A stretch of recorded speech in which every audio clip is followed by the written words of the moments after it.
जर सोयाबीन जर शेतकरी करत असेल तर शेतकरी एक दोन जातीचे नाव लक्षात ठेवा. एक परभणी विद्यापीठाची 612 म्हणून एक जात अशी आहे की सोयाबीन दिवसभर जरी 1 महिनाभर जरी पाण्यात उभी राहिली तर ती फुटणार नाही आणि तिला उतार जास्त येतो. आणि राहुरी विद्यापीठाची फुले संगम म्हणून आहे आणि फुले किमिया म्हणून आहे. ही सोयाबीनची जात अशी आहे की जवळपास तिला 1 एकरमध्ये 19 क्विंटलचं ॲव्हरेज येतं. आमच्या इकडल्या शेतकऱ्याला काही 2-2 एकरमध्ये 38 क्विंटल सोयाबीन झाली. म्हणून या जाती तुम्ही लक्षात ठेवा.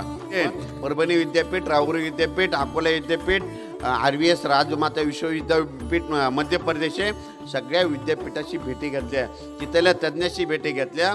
त्यांना म्हटलं सोयाबीन, मूग, उडीद, तूर याच्या अशा जाती तयार करा. 10 दिवस मागं ढाकला नसतं, 10 दिवस पुढे ढाकला. म्हणजे काही कमी कालावधीच्या करा, काही जास्त कालावधीच्या करा. मग अशा जाती सोयाबीनच्या, तुरीच्या ह्या काय केल्या विद्यापीठानं तयार केल्या.